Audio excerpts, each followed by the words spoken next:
a job for somebody in, say, an embassy, and then the same job role, accountant, PA, or something, in another office, you would realize that lots of people don't want, once they know the organization, that this doesn't really, it's like a very lame office, they don't want to work there.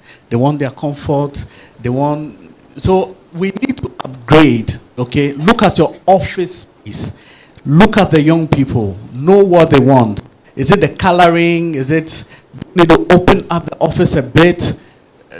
Introduce things, Hoopy Fridays, things that will keep them enthused. So these are for employers. Please, let's start modernizing our offices and make sure that young people find us attractive. Thank you. That's very interesting. Yes. Now let me come back to Gideon. So in terms of promoting an effective, inclusive, and rights-based labor market in Ghana, what steps are the international labor organization taking to help Ghana uphold and adapt labor standards to promote workers? Thank you. Good morning to us all. I bring you greetings from the country director of the ILO. So yes, the ILO's core work is to promote fundamental principles and the basic rights at work. So basically what we are doing in the country context is supporting, working closely with the government. You know, the ILO work in a tripartite nature. So we work with government, workers, and employers.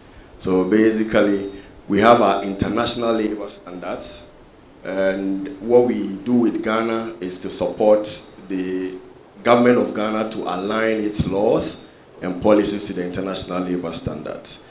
We have an operational framework called the Decent Work Country Program, which is implemented every 5 years and developed by the tripartite partners.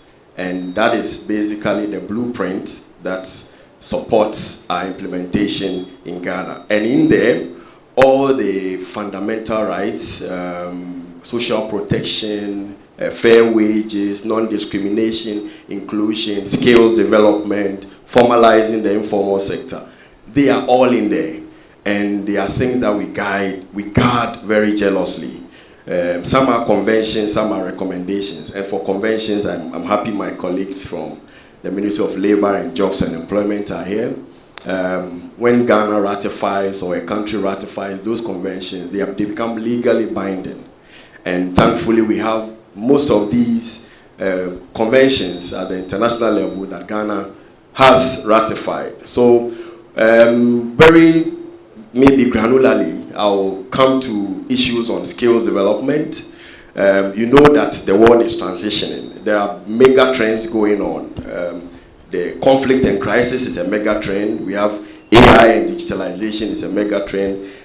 Climate change, a big mega trend going on. Migration is a big mega trend also going on. So how do we use the international labor standards to make sure that the work of people, workers, are protected in such a way that they are not disadvantaged, people don't lose their jobs, we don't leave anyone behind, persons with disability are incorporated, and most importantly, the youth of our population.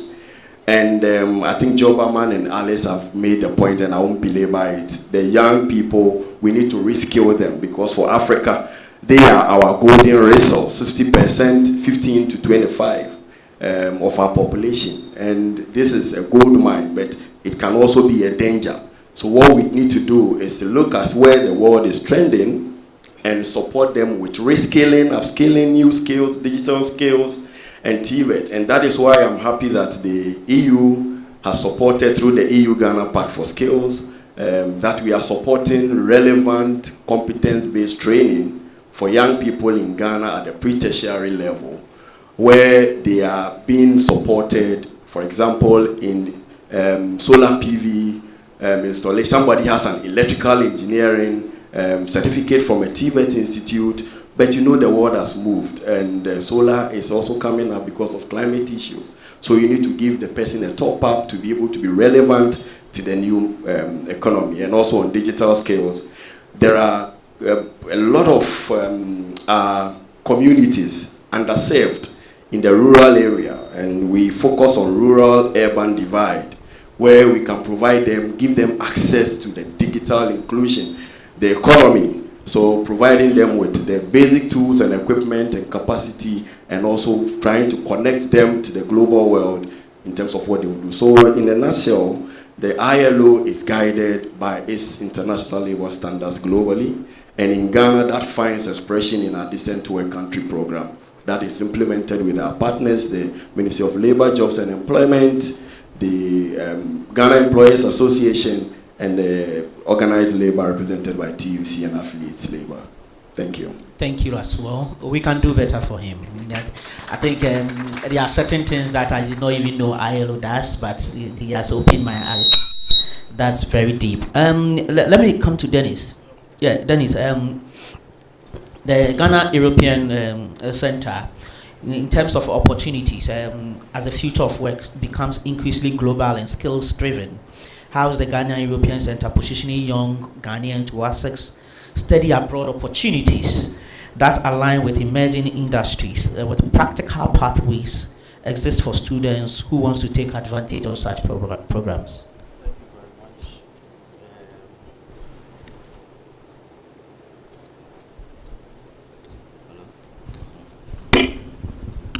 Thank you very much.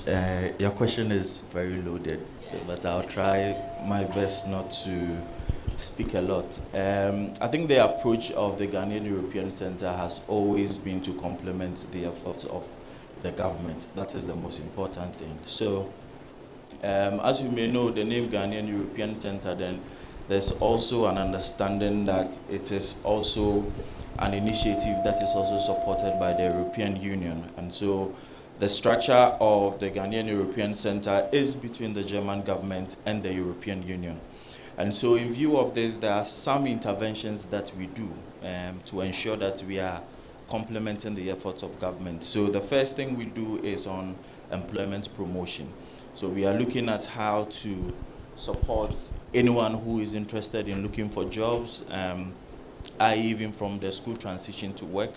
Another thing we do is also on regular migration. Here we understand that people are interested in traveling, and whatever you would want to say, it has now become more of a right that people would love to travel.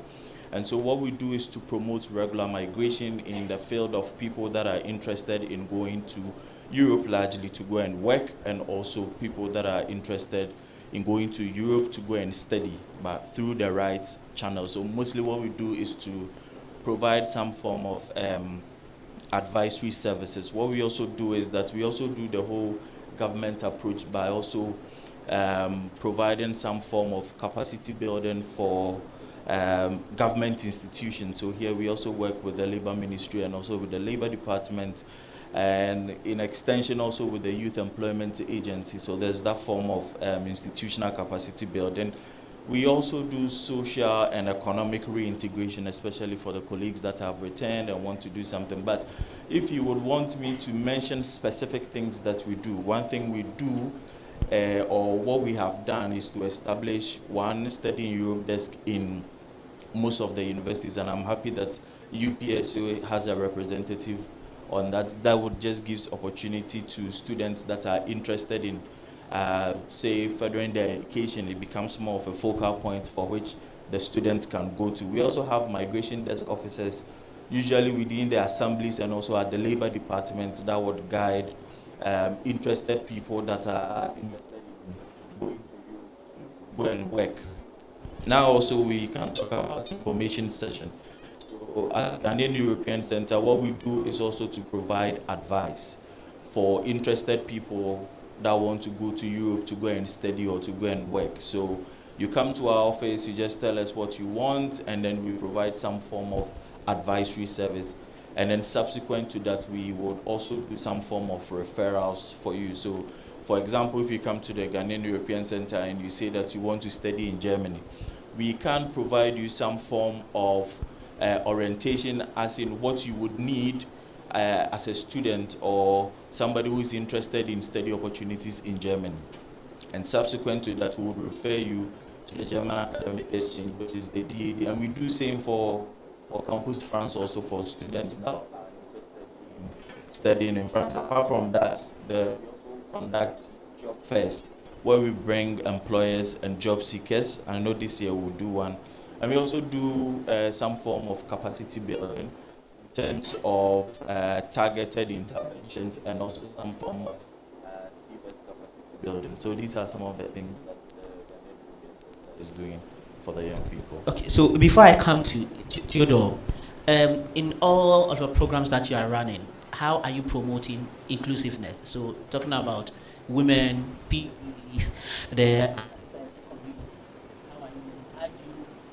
hello, how are you making sure that Thank you very much. I think we all know that when it comes to issues of vulnerability, the approach so far in our space here has been more of a gender neutral approach. I mean, if I can say that, you realize that the idea is for us to have, if it's an intervention, then it applies to everybody. But now the Ghanaian European Center, we understand that inclusiveness is also very essential. And so as part of that, we try as much as possible that in our interventions, we do some form of targeted training.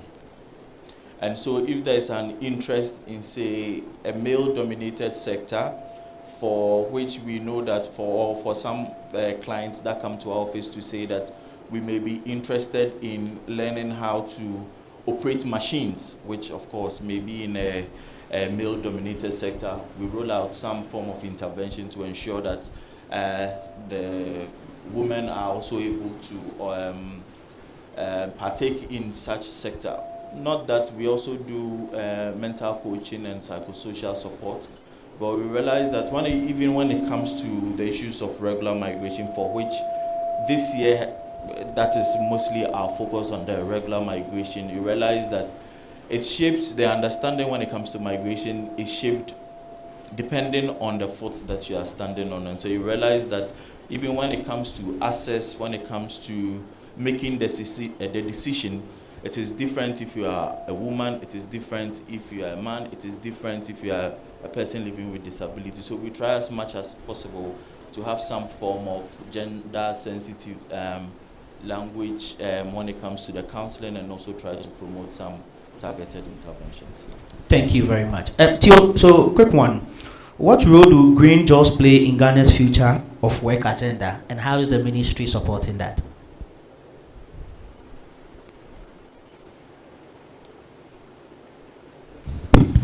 Okay, so thank you very much for the question. So the issue of green jobs has come to stay. We're looking at the future of work. So basically, green jobs and the future of work are linked.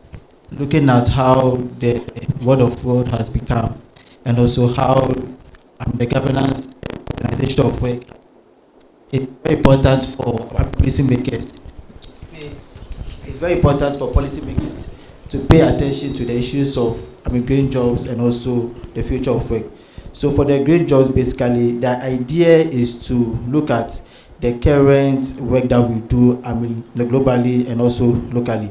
So we have some jobs that, even though they generate income for our people, they also lead to destruction of the environment. And we have a common one that we are currently dealing with as a country, which is the issue of the illegal mining. So even though some of the jobs they provide income, they cause so much distraction. So the issue of green jobs is such that though we are earning income, we must also safeguard the environment, the society that we live in. So there are certain jobs that we need to abolish. There are certain jobs that we need to also modify to align with the direction we are going as a country and also across the globe. And also the need to also generate new jobs that conform to the new era we are in terms of the fifth industrial revolution. So basically, for the ministry, we have also developed the National Green Jobs Strategy, which seeks to promote and encourage the creation of green jobs. So over the past 5 years, we have been undertaking nationwide sensitization and trying to sensitize employers, businesses on the need to leverage on the strategy and also to promote the creation of green jobs. So where we see that the jobs and entities doing does not support the environment, also affect issues we need to address related to the climate. We ask them to realign, to modify. We have identified certain sectors with huge potentials to create this number of green jobs. Now, when we talk about the green jobs, we must not look at it as a whole. I'm glad the ILO mentioned the decent work agenda. So we talk about both green jobs, which are also decent, because we can have green jobs that are not decent. And for the decent work, there is a criteria we use to measure that. So we don't only champion the green jobs, we also ensure that the green jobs that are being created by these businesses and employers are also decent, in the sense that they guarantee social protection. People are earning, they are also contributing to their pension, because they cannot work forever. There's a period where they take a break.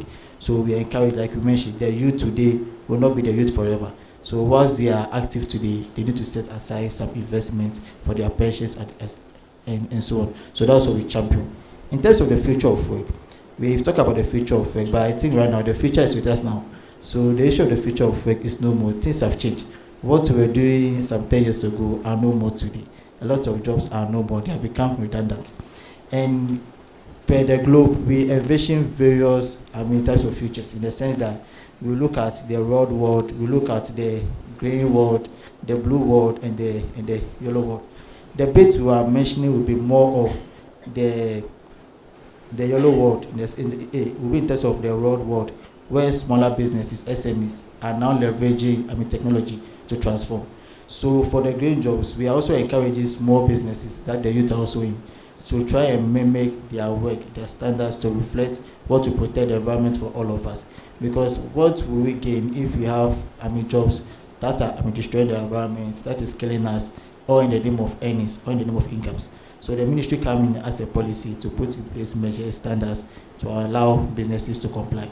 So this is what we do in terms of the role the ministry play in navigating green jobs in the future of work. Thank you. So on you, just on you, a very, very quick one. We now understand, or we now know that most of our youth are going to the digital space. It's like most of them want to be digital entrepreneurs. So how is the government making sure that they get fair pay? Is the government also making sure that they do not exploit that they are doing in the tech industry? So in terms of they going to digital and the fair pay, so we have the laws in place, we have the institutions in place that seeks to ensure labor protection and also avert digital exploitation. So first and foremost is the Labor Act, as well as the accompanying legislative instruments. So once you are engaged under a contract, the provisions of the law will apply. So if I'm an employer and I want to engage any youth in digital form, I need to have a contract of employment. I need to specify the terms, the conditions of service, how they work. So if any of the entitlements or the provisions I'm giving the digital worker, being the youth, falls contrary to the law, there are institutions that will step in. So we have the Labor Department that is responsible for enforcing the Labor Act, ensuring that, and as the ILO mentioned, we have these standards that ensures that we align. So we cannot have a situation where if the National Tripartite Committee determines a wage, which is a price that no employer must pay below, and we see some employers paying that, these digital workers should just go to any of our nearest labor offices and report. They will intervene and ensure compliance. Where there are also disputes arising from the enforcement of such contracts that affect the digital workers, we also have the National Labour Commission that intervenes to adjudicate such issues. So in terms of the flexibility, we ensure they comply with the provisions of the law, government policy, and what has been established as well. He mentioned the tripartite. So these wages and standards are not determined by government alone. It's a consultation with our employers and also workers' representatives. And we come together to determine a ceiling that allows the flexibility and the promotion of the digital workers. Okay, quick one. Time. We'll have last round of questions and for all of you. Gideon, so in just 30 seconds, what is your advice to young people in Ghana, and how can they prepare themselves for the future of work locally?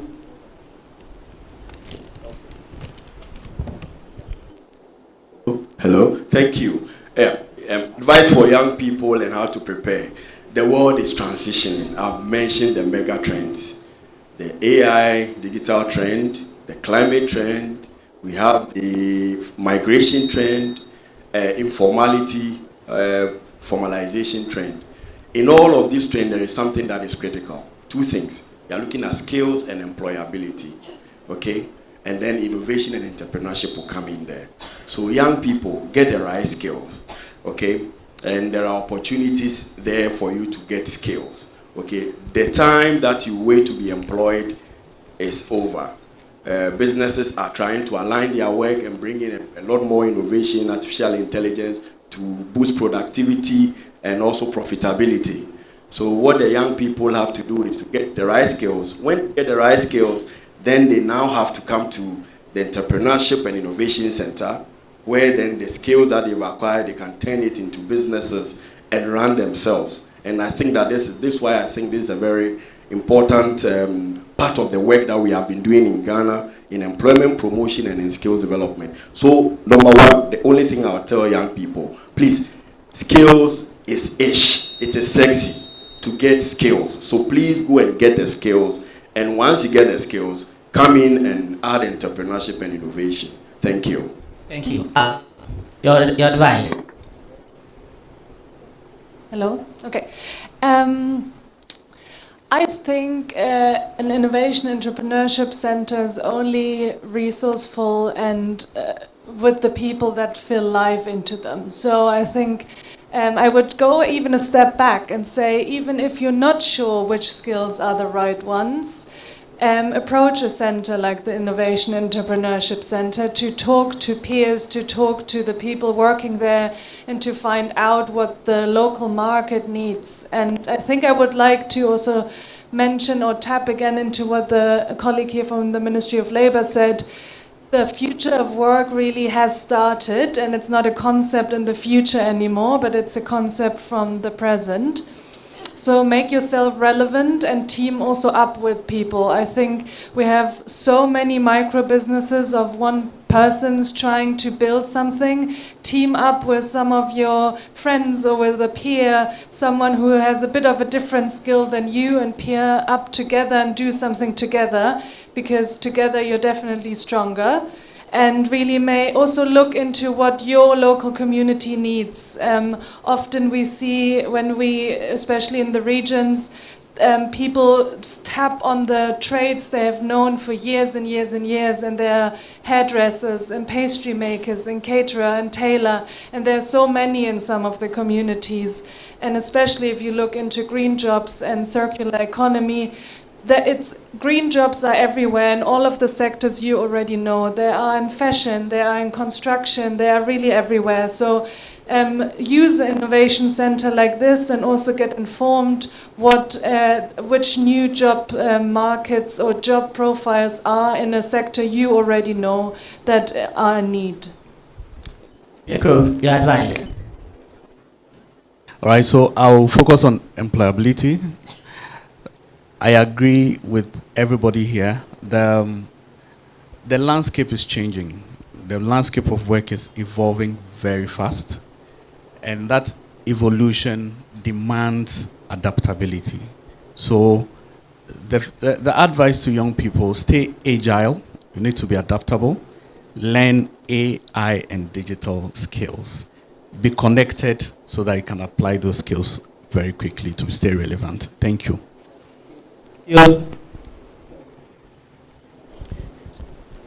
So thank you very much. So my message for the youth is that the future of work is here with us now. It's no more in the coming decades, and also the future also belongs to the youth. So my advice is that they should embrace any opportunity that comes their way, and also tackle every challenge head on. I say this because unlike the previous generations, where access to information took about months and years, unlike our current crop of youth, they are able to get not only information, verifiable information within seconds. They also have the benefits of technology, and most importantly, living experiences. They've seen it all. They've experienced it. they are able to tap into the expenses of the elderly. So all these things can shape what they want to do going forward. So they should embrace all the challenges they see. They should take advantage of the opportunities in order to make the world of work a better one for us all. Thank you. What more can I say? I believe I would associate myself with other speakers, but for me, the most important thing is from my side is about information.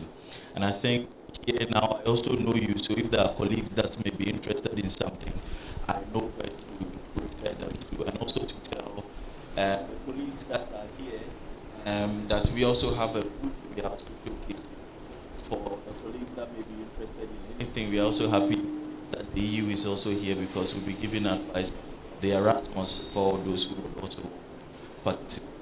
We are open and Thank you very much. Now I want very special thank you to my panelists. I think they've done justice to my justice to my so thank you all. We'll continue for the rest of the session. Thank you.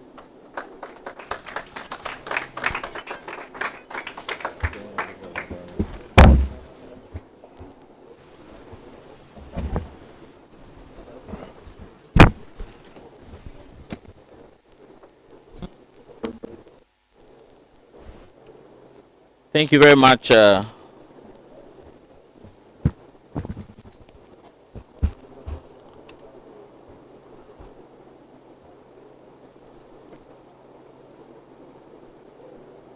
Thank you. Sorry. I'm sorry. Thank you very much, Michael, for the interesting discussion. So we'll be closing very soon. We'll have a tour of the center. That's one of the reasons why we are here. So I'll call on Xavier to come and talk to us about the future roadmap. Xavier, please. But before Xavier, had support from the Italian Trade Agency. Please give them a round of applause. And Mr. Poka is around. We are so grateful. Thank you very much. Xavier, please.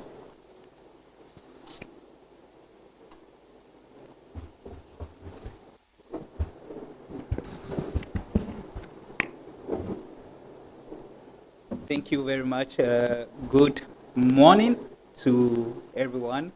Your Excellency, distinguished representative from the government, partners that are here with us today, ladies and gentlemen. It's a privilege to address you today as we inaugurate Innovation Center, which is a very important achievement. A project which is funded by the Italian Trade Agency for Cooperation and Development, which in the spirit of Team Europe is also co-funded by the European Union through the EU Ghana Pact for Skills, support tertiary education for sustainable employability, specifically the entrepreneurship stream, which E4IMPACT is leading. Before I continue, please allow me a brief moment to share a little bit about E4IMPACT Foundation. E4IMPACT Foundation is a foundation launched in 2010 by the Università Cattolica Sacro Cuore, together with a very important groups of companies in Italy. As the VC mentioned earlier, companies that have been in existence for over centuries, and some of them approaching centuries. E4IMPACT's goal is ultimately to become a leading force in job creation and impact enterprise development in Africa. The foundation is present in 21 African countries and has established 6 country offices, including Kenya, Cameroon, Uganda, Ethiopia, Tunisia, and here, Ghana, right here. E4IMPACT has accelerated over 17,000 entrepreneurs, which in turn have created over 100,000 jobs across the continent.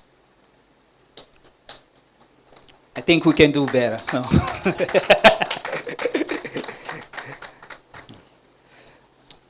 The foundation also has established the largest Pan-African alliance of universities, comprising of 35 universities across the 21 countries that we are operating in. Building on the work of E4IMPACT Foundation in Ghana over the past decade, today marks not only the opening of this facility, but the beginning of a clear and strategic roadmap, a plan that will guide our actions, our partnership, our collective ambition over the coming months and years.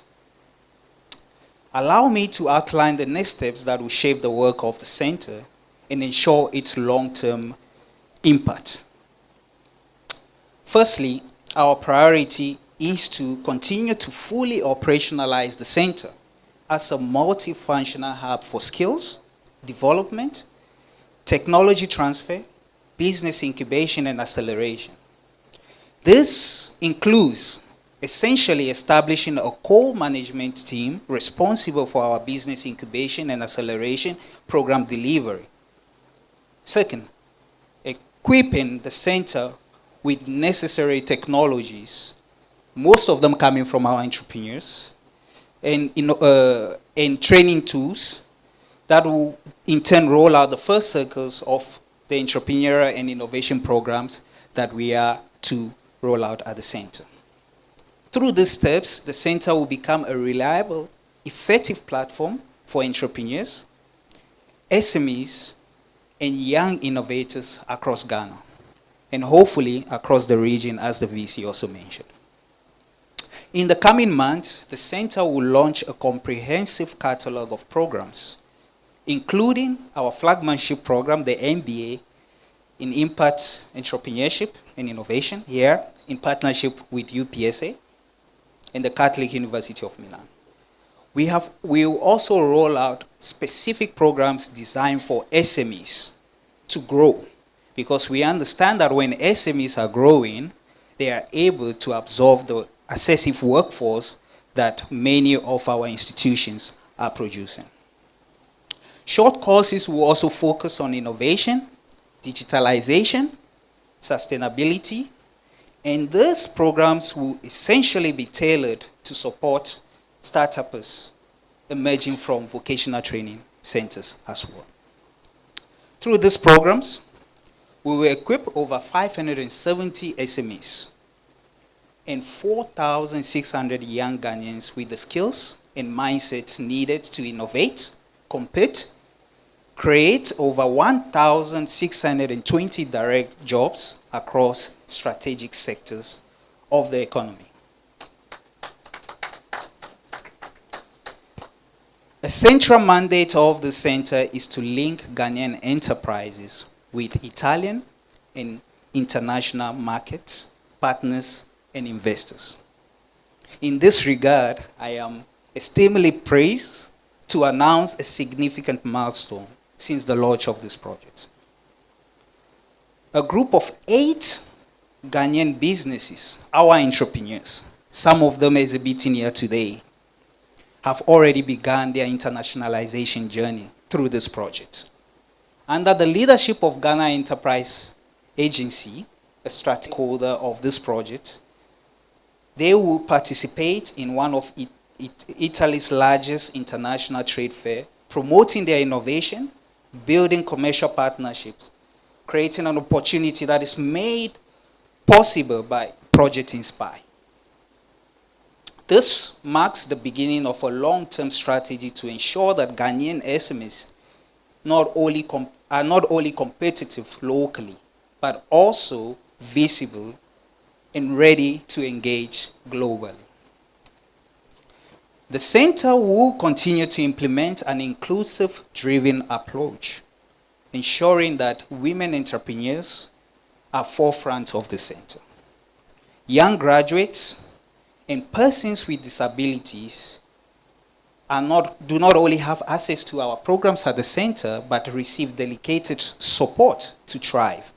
And through this gender-sensitive training, targeted outreach, and structured pathways into employment, business creation, and innovation will excel at the center.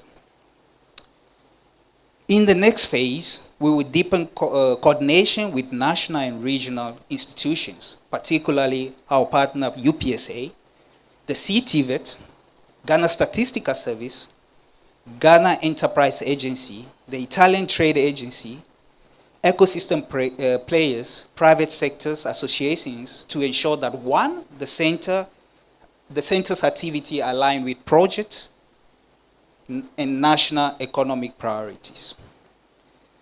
Second, to ensure that training responds to the labor market's needs that we just heard from our panelists. Thirdly, the partnership is translated into sustainable initiative and impact. The collaborative framework will ensure strong governance, shared ownership, and long-term continuation of the center.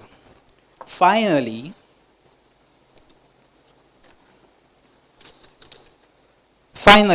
the center will establish robust mechanism for monitoring and learning, because we believe we need to adapt to the evolution of the work and innovation as well. Now, we will do this through assessing the outcomes of each programs that will be run at the program, document best practices, identify areas that we can improve together, and scale the successful model across regions and sectors. This evidence-based approach will allow the center to remain adaptive, relevant, and capable of driving systematic change in the entrepreneurial ecosystem. Your Excellency, our cherished guests, the launch of this innovation center is the beginning of a journey. One that is defined by one, a clear roadmap. Second, a strong partnership and a shared vision for Ghana's future. I wish at this point to extend my sincere gratitude to all our donors, the Italian Agency for Cooperation and Development, the European Union delegation to Ghana, project partners, VIS, Catholic University of Milan, UPSA, Don Bosco Youth Network, and CRIPS. I will also take this opportunity to thank very dearly my team that is working with me here, that have been very, very, very supportive and bringing today into reality. Together, we will ensure that the center becomes a lasting engine of innovation, skills development, enterprise growth, and inclusive economic opportunity for the youth of Ghana. Thank you.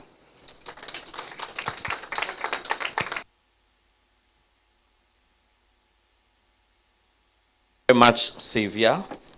So, Your Excellency, we are finally getting to the opening and cutting of the ribbon.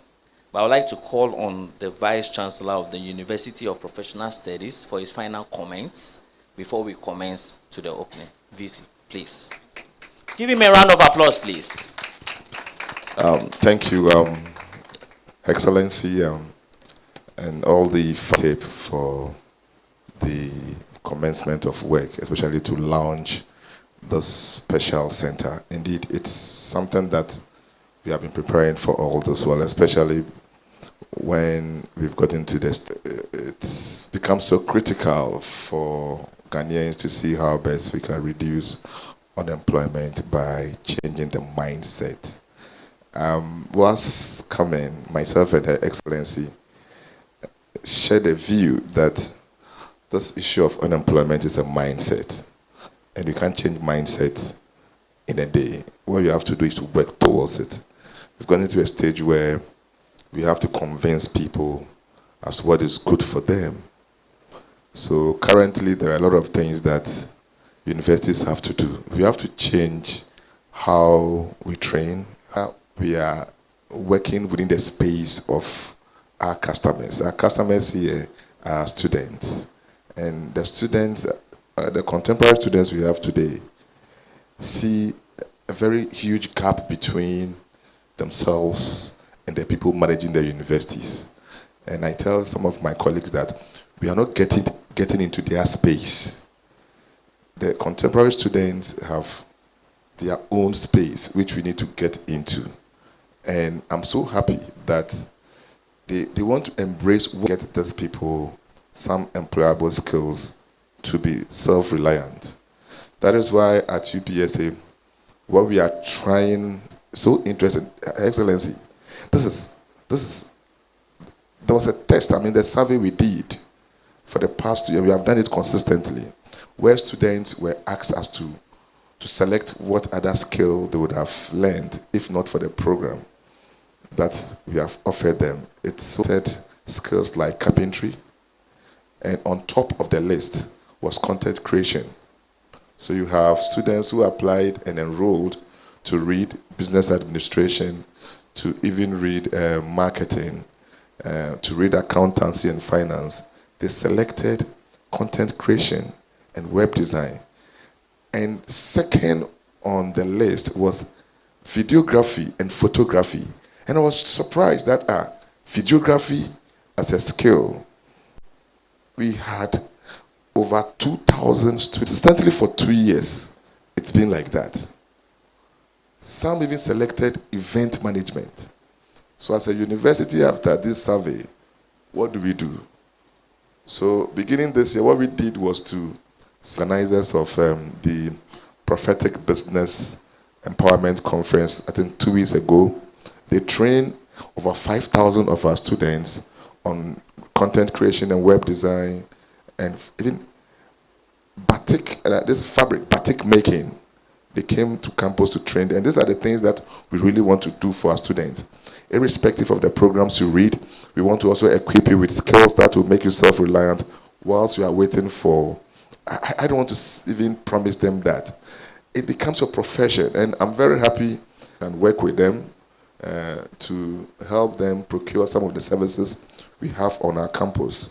We train them with their fees, and with their fees, they empower us. We have to give it back to them to empower them to move up. So the innovative students who have displayed their words here, I've told Dr. Ayuku to furnish me with a list and see whether we have some opportunities for them.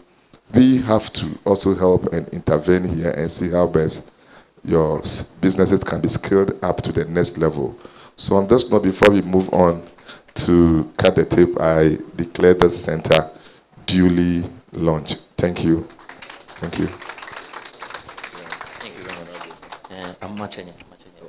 Thank you very much. So, Your Excellency, please, it's the time for us to move towards the official ribbon cutting. So I'm calling on Your Excellency, the Dean at the Graduate School, and the ICE and UNCDF team. Please kindly come along with us as we go and open. Please come. Kindly, Your Excellency. Please come. Please come.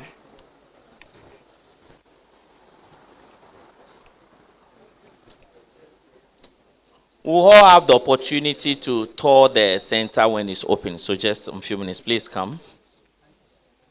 Yes, so Your Excellency, this is one of our students' projects. I should have started from the other side, but so please, Your Excellency. Yes.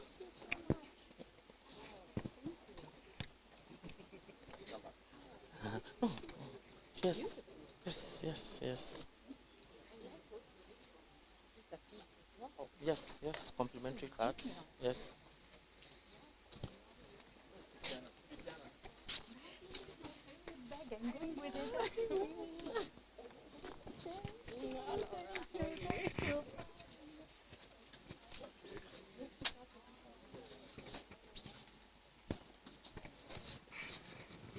I already have the bag from Jakarta.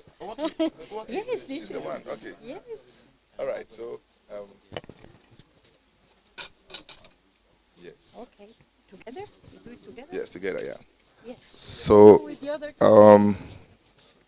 Yes. Oh, please. We cut this in the name of God the Father, the Son, and the Holy Spirit. Amen. And declare the place launched, duly launched.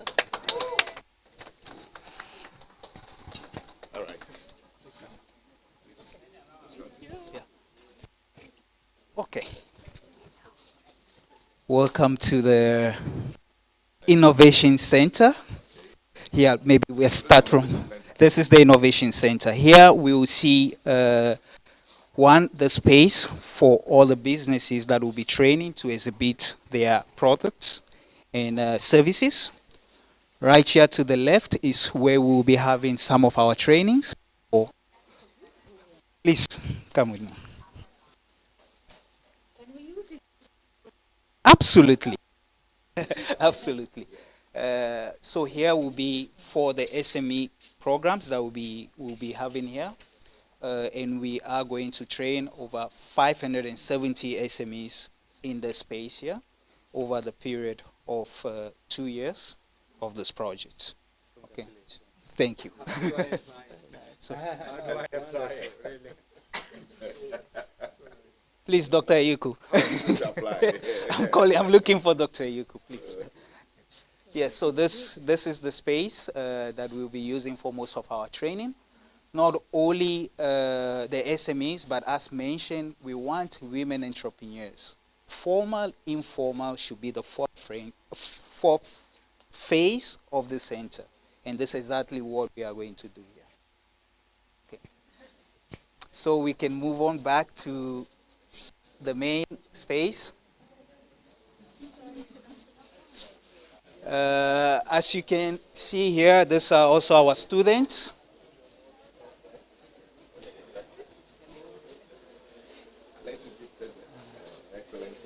This is also our this way.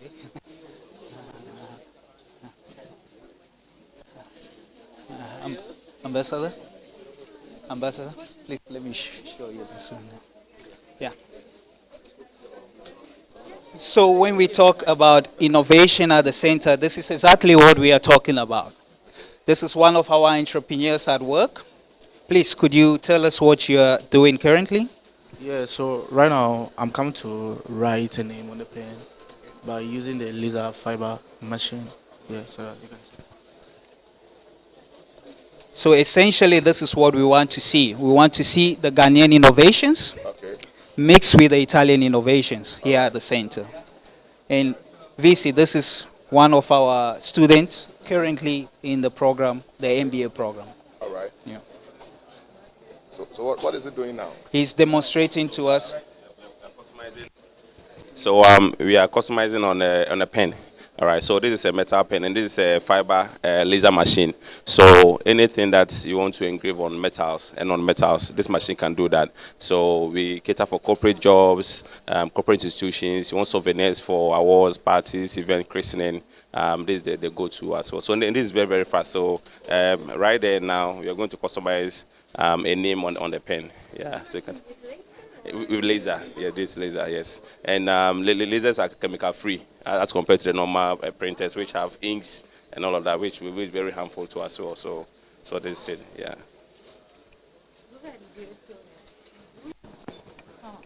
And then one amazing thing about the program is that we are running a high purchase initiative that.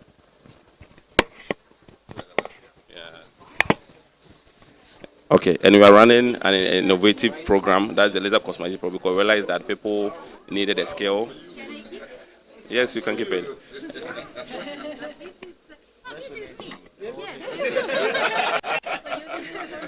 Yeah. All right, so yeah, yeah. We can do it. Yeah, we can do. Yeah, we can do for all the other participants here. Yeah, we can. So you have enough pens to do that. Yeah. For the future. So you will stay here, but give us please the lasers. Wow. Thank you very much, Leda on Call. Leda on Call is currently enrolled in our MBA program, which is financed by the Italian Agency for Cooperation and Development in partnership with the Catholic University of Milan and UPSA. Here, VC, please, you will see what we mean by the Italian transfer of technology and innovation into Ghana.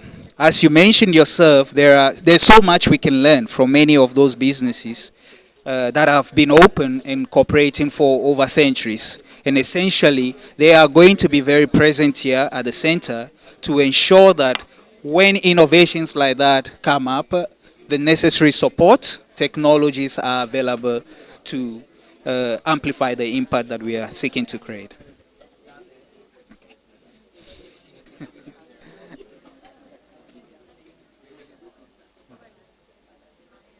Yeah, okay. What's happening here? Here we have also one of our entrepreneurs that are STEAM made, and I will eventually maybe pass on the microphone to one of them to tell exactly what is going on here. Okay, sure. Hi everyone, welcome to STEM Made Africa. Okay, just put it down. This our rover kit is an upcoming kit from the markets.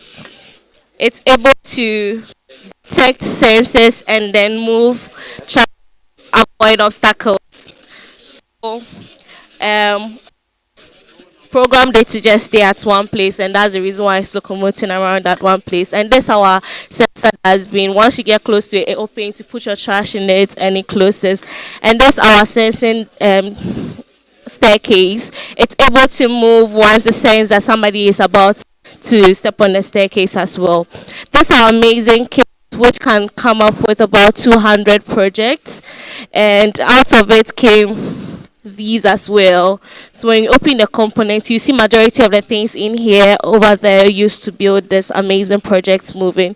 And we also train people in 3D animation and printing as well. So these are some of the things we printed. They're very flexible, as you see, and more.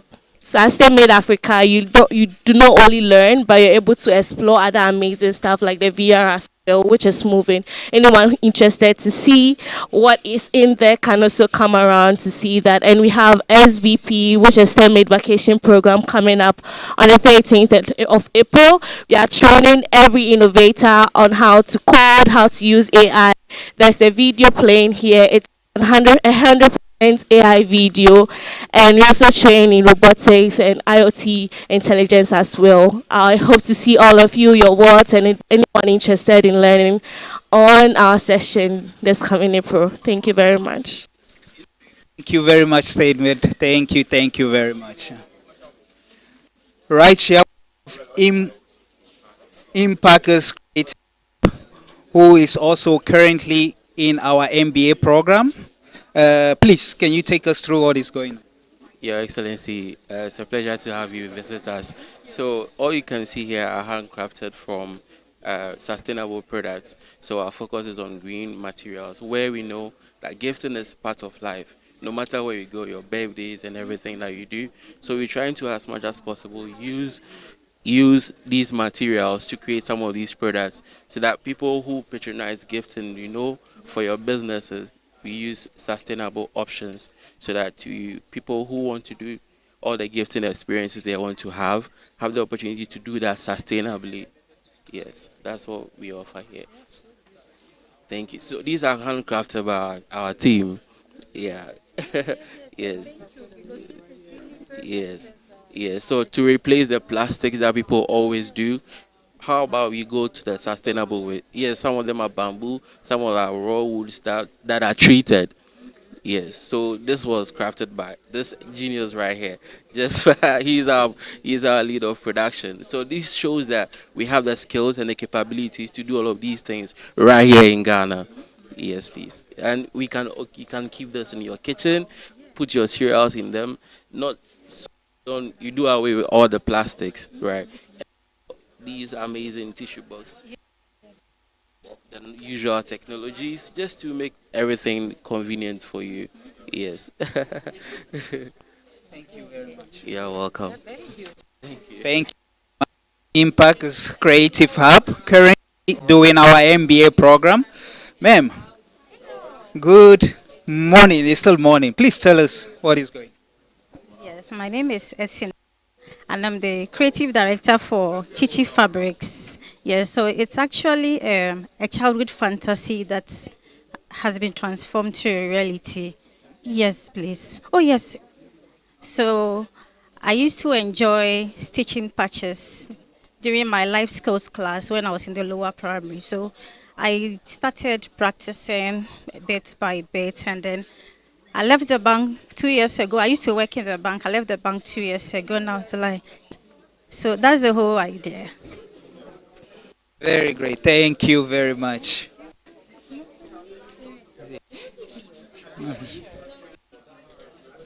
And colleagues, if you can hear me, finally we are visiting a space that is dedicated to our entrepreneurs.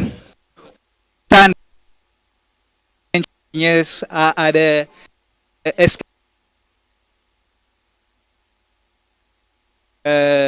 or are starting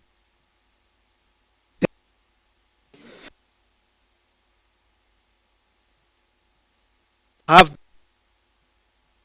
and this is definitely the room that we have created for them here.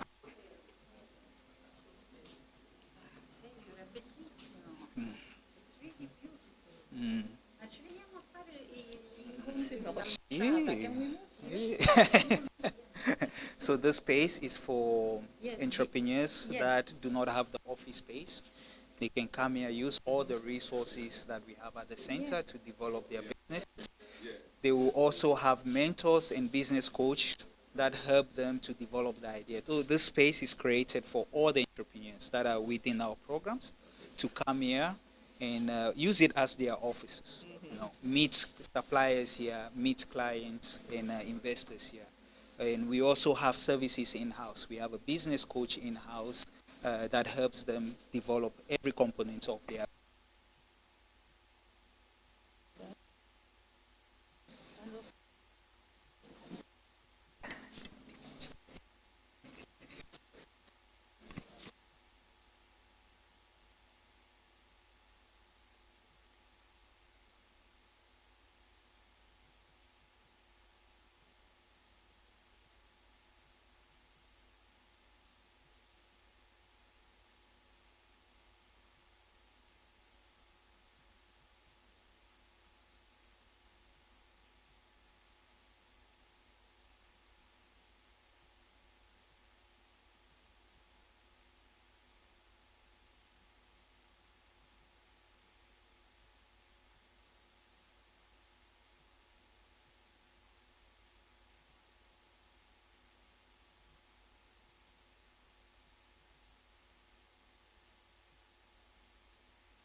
I think we can also continue the tour outside. We are not leaving anyone behind. Everyone is our entrepreneur here, so please.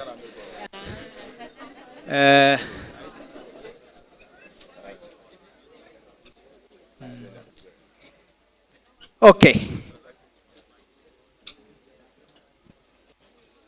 Please. I will come to you. Okay, please, ma'am, over to you. Please tell us what we are looking at you. Okay, so good morning, everyone, and I'm very happy to have you here with us. What we do is sustainable fashion. We do every arm that has to do with sustainability. We have a key promise, and our promise is to leave not just the products we do, but to make sure we have a carbon footprint in the things that we do. So we take care. This business was first built from homes. That is why you see things like chairs, you see the cushions. Clinton, please show them your plantain leaves. So this is plantain leaves, the little cushion. It's plantain leaves that have been recycled and has been put together to this. So everything we work with is fiber and it's breathable, it's natural. So we're doing this, we're plantain leaves, yes. We are picking the woods naturally from here from the north, which is also the coconuts, the dried woods, and recycling them into buttons.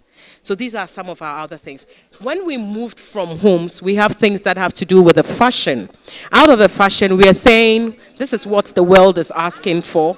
And our purpose as Jakarta Fashion is to leave the footprint in every piece you choose. We just don't want you to choose it, but we want you to tell the story in your own way and how you feel about it. So we're upcycling materials and we're using our Ghana cocoa sacks. So once cocoa board finishes, last week we just, 2 days ago, we just got a ton of bags that just arrived. So we pick it, we borderize it. Ideally, these sacks would have just been on the landfills, would have been at the burning side, would also be with the women or the men who carry yam, carry all those little things. Now what we are saying is, this sack many years ago would have just been a rag. Now we are making a story, take it off. You have these as your bed rags. We are not just printing or embroidering, but we're giving a message on these. Same likewise, we're doing with the apparels. So my students here just did this beautiful apparel. We launched it out for Germany. We just came in from one of the world's largest fair. What they did was speak to your work. He's called Clinton, so he'll speak to his work. So they gave a beautiful patterning. His was the wave of the sea.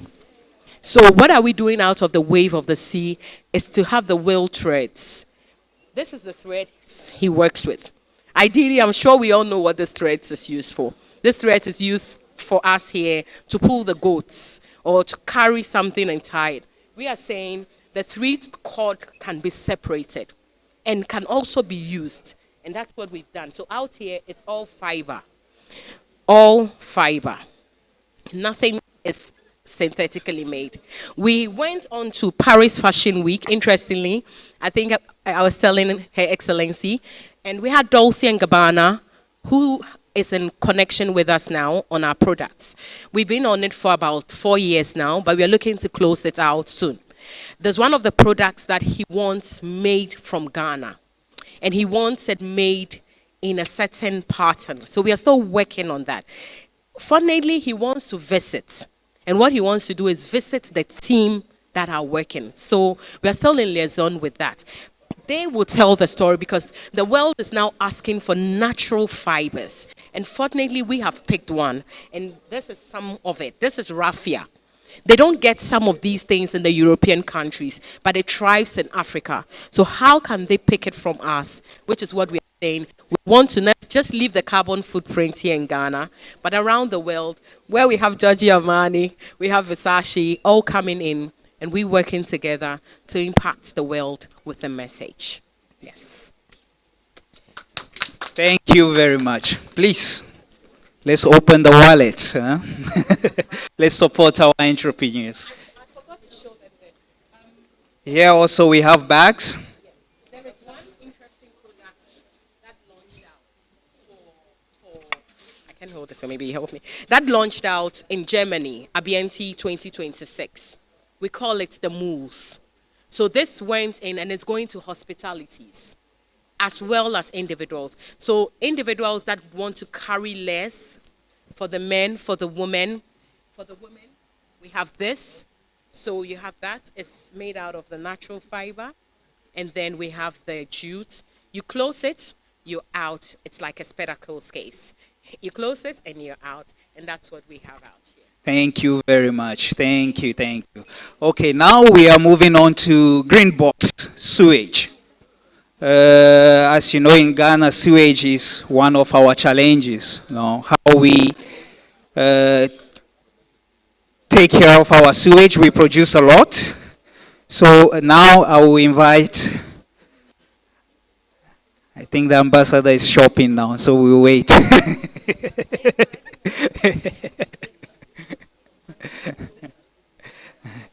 Green box, please get ready. We'll be there shortly. We are just making some shopping springs here, and then we'll be right there.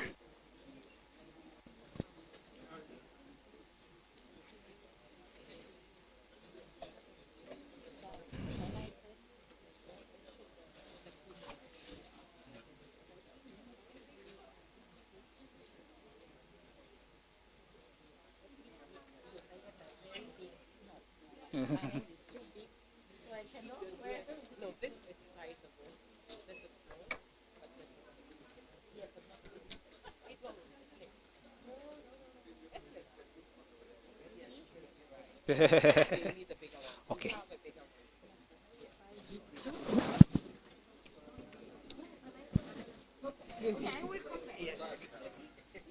I'll bring her back. Okay, I was able to convince the ambassador to. So here, as we were saying, we have challenges with sewage in our country. Here again, the importance of Italian collaboration. So this business is essentially an Italian innovation here in Ghana. I don't think I have all the information better than my sister here, so I'll pass on to her for her to give us. You're welcome. Greenbox is actually a partially Italian and Ghanaian company. We used to actually import the tank from Italy, the Fosse Biologica. We used to bring it from Italy, and then we realized that there is actually a business that we can tap here, because when it comes to waste management, Ghana, we are not yet there, like we are in Italy. So that's how we started producing this tank actually here in Ghana. The prime material still come from Italy. So let's say the powder itself that is used to mold it still come from Italy, but the factory is in Omuafete. So it's just here, so in central region. So we produced it. After production, the system works on its own. It's cheaper, it's easy to be moved around. You don't need much space. I mean, we have a sample here.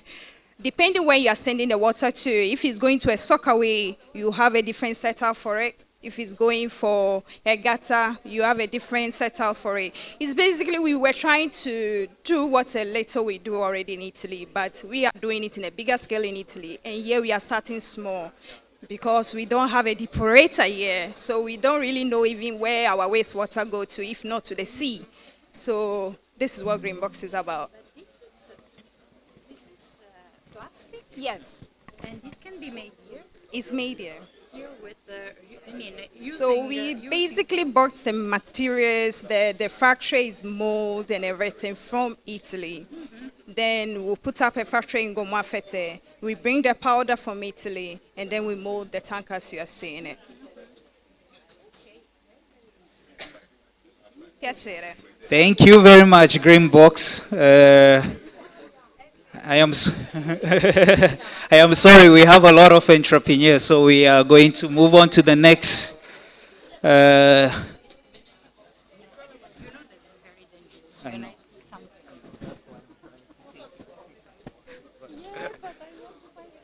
We've already spoken with Imparters Creative. Yes. Here we have Leather on Call. Leather on Call is primarily the ones that printed the pen for you. And essentially, this is some of their other... here's the Leather on Call. This is some of their products that they make. Maybe you can speak to us, please. Hello, so this is Leather on Call. We are into quality leather products and then eco-friendly products. Basically, what we use wood. This is a phone stand. That when you're going somewhere, you just detach it, put it in your bag, you get there, you put it back. And then these ones are coasters. This is a cork wood. You see the cork of wine, the wood of wine? We transform it into a sheet like this. You can have a feel of it. This is how the sheet is. Yeah, and then we use the sheet to make bags, purses, footwears, and then other products. Thank you. And then aside that, we make custom plugs, award plugs. So we design it per what you want, how you want your plug to be, and then we design it to suit your taste.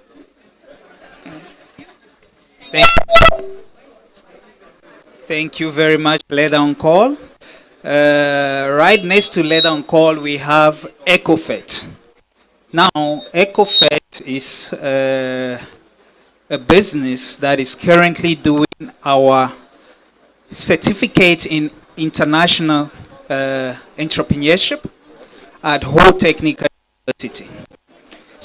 VC, as part for skills project, you know that we're working with 5 other universities across the country. And this is here from EcoFet, what they do.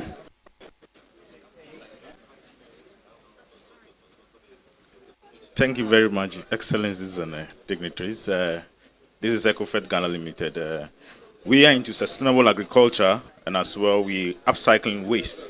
So we produce organic fertilizer, we produce biodigesters, we retrofit engines that could run on biogas.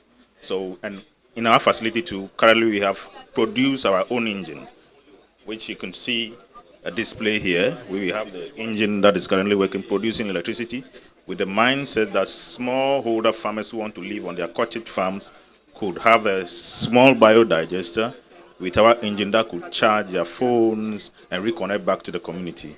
As well, we're giving them organic fertilizer at an affordable cost, which is effective and rejuvenate the soil at an affordable price. We are also currently selling on the market, so this goes for 60 cedis, this is for 30 cedis, and this is 20 cedis. So farmers have used and we have positive response, and that's what we do. So we welcome you, and if you like, you can partner with us. Thank you very much. So we have our cards here. Thank you. Thank you very much. And next to us is Unique. Please, over to you. Hello, this Compaps Creations is a one-stop bridal concierge for brides. So we make custom-made bridal accessories for our brides. Yes, you can. We are very particular about sustainable fashion. So, thank you. So we pay attention to details. It's one of the things we specialize in Compaps Creations. We also do a lot of upcycling.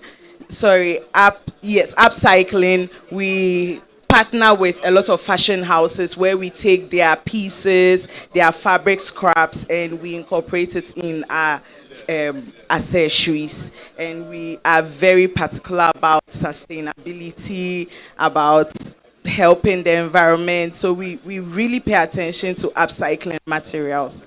Yes, thank you. Thank you very much. We are almost at the end of our tour.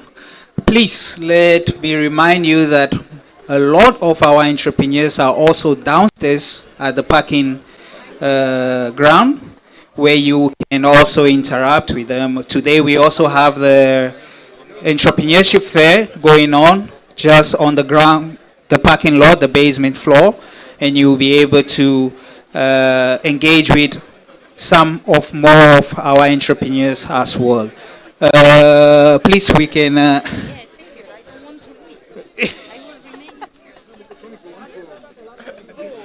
Where are we going next? Please come. He's ready with the picture.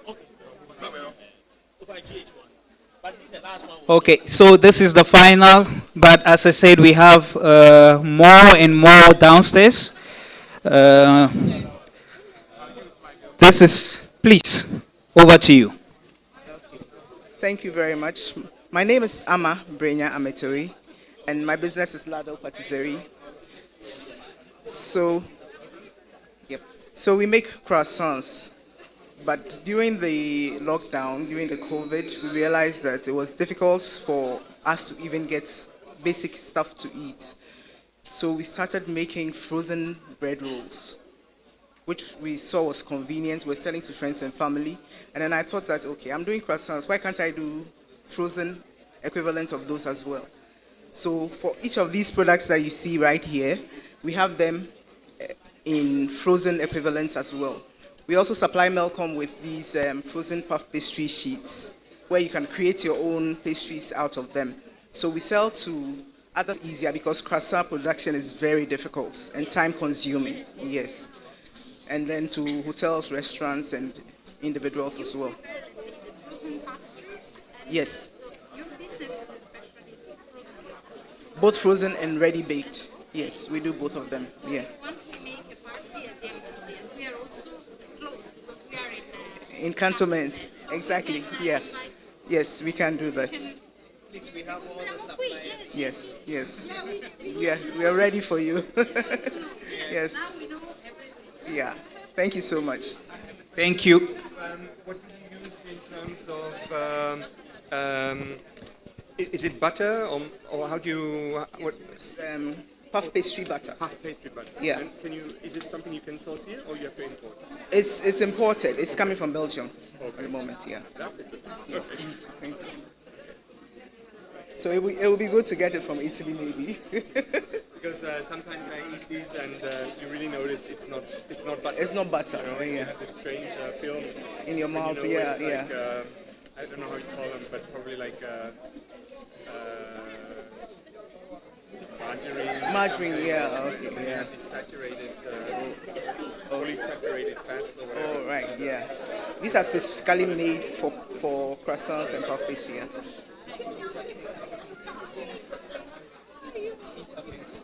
The media is going to. Well done.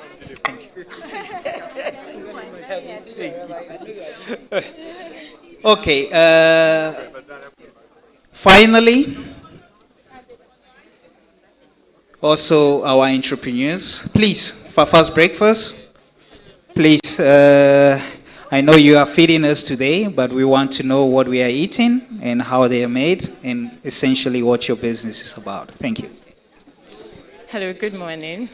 So at our first breakfast, we make lactose-free Greek yogurts. We realize that certain people can love dairy, but because of gut issues, bloating, gas, and all of that, people prefer Greek yogurts. Ordinarily, Greek yogurt is supposed to be lactose-free, but we've been able to do a good processing to be able to make a dairy milk which is lactose-free for you to get all the calcium and all the nutrient that you actually need. Aside that one too, we dry fruit. We have mangoes, we have banana, we have coconut chips. Almost everything here is 100% locally sourced.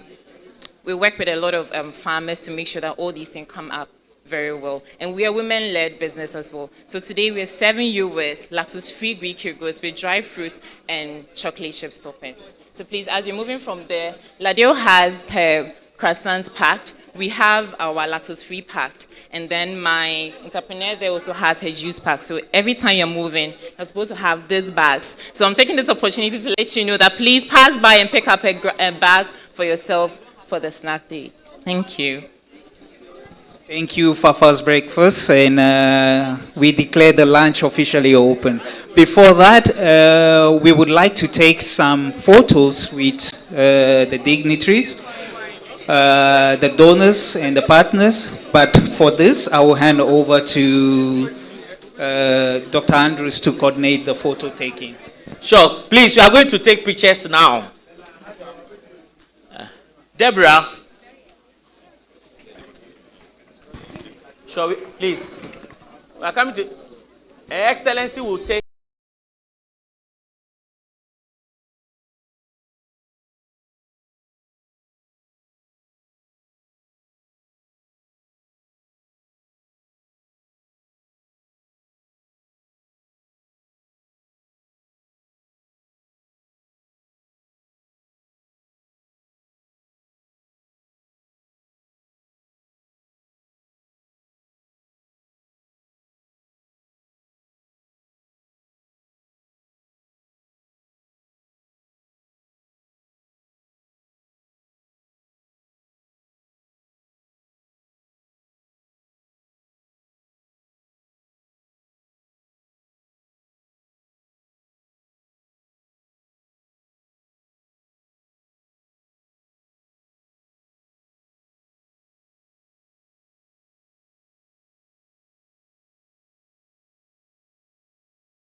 Please, let's do that now.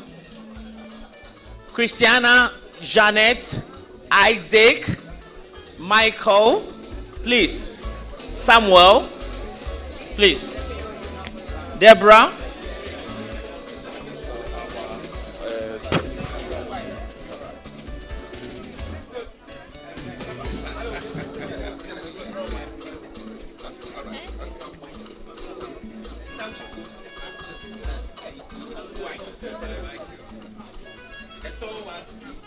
It's okay. It's okay. Let's do it. Let's do it.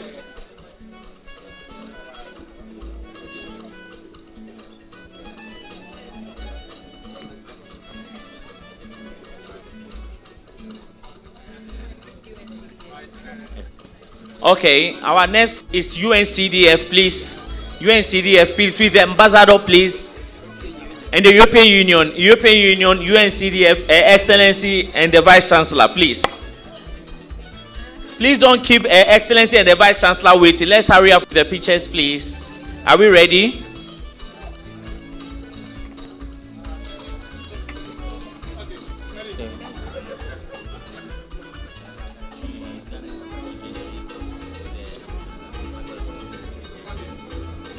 Are we ready? Thank you. And the last picture, the Ghana Enterprise Agency, Ambassador and Excellency. And afterwards, I would like to work with the embassy staff. Okay, sure. Yes.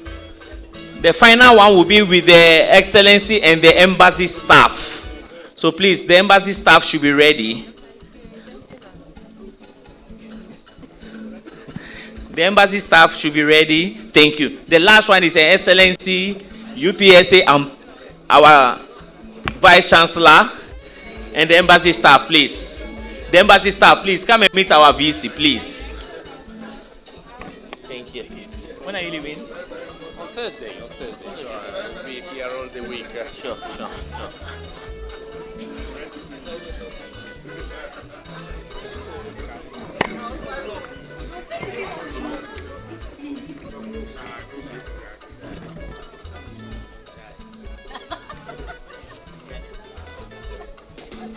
We are grateful for your time. Thank you very much, Your Excellency. Thank you very much, VC. There will be some media interviews, so colleagues, please stay around for a while. We have some media people around, so thank you.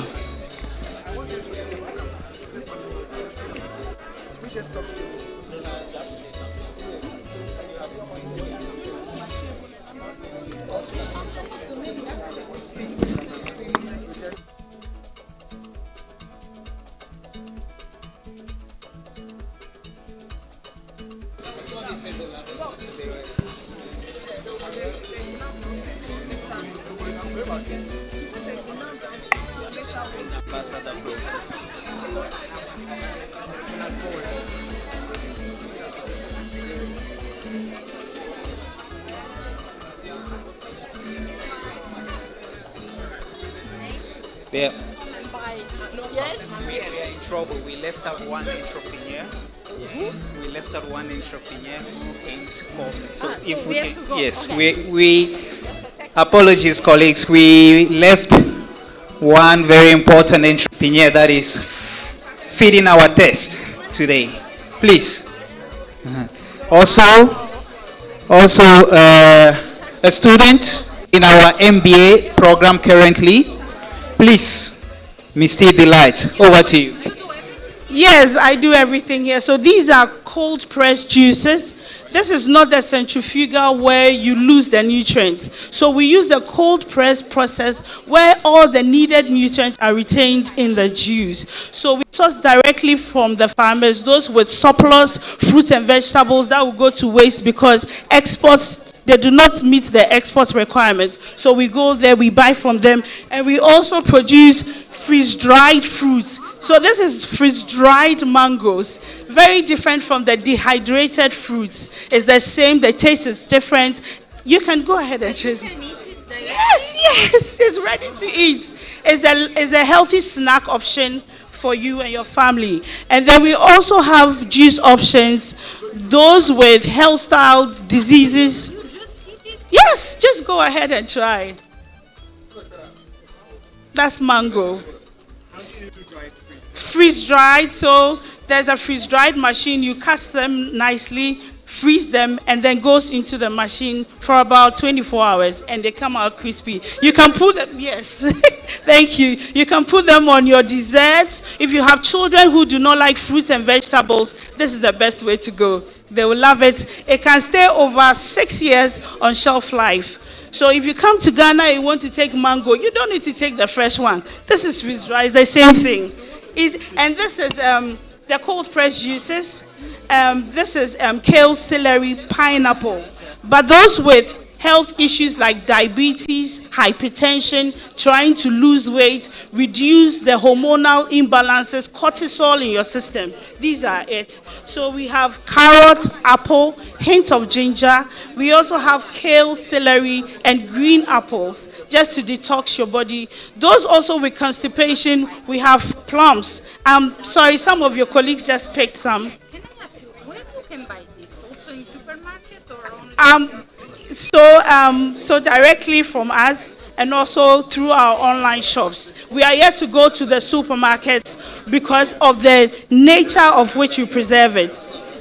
You can, please, you can. So this one can stay over 6 years and it will not go bad. So the next thing we are doing is to hit the supermarkets. Yes, ma'am, please. Sorry, thank you, sir. Thank you very much, Miss T. I'm enjoying them. Thank you very much. There you go. Thank you. Thank you. Okay, I believe we are at the end of the tour. Like I mentioned, there is more and more of our entrepreneurs at the parking lot. You know, not only our entrepreneurs as well, but activities that are going on downstairs for the entrepreneurship fair. So thank you very much, MC. Over to you. Thank you.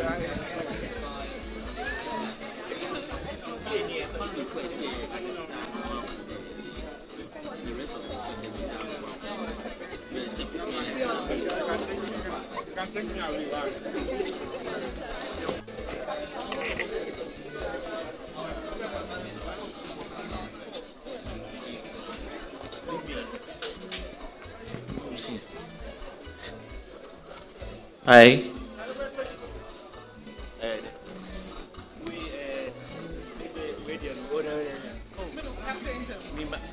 We'll be live streaming my end. Oh, catch up here.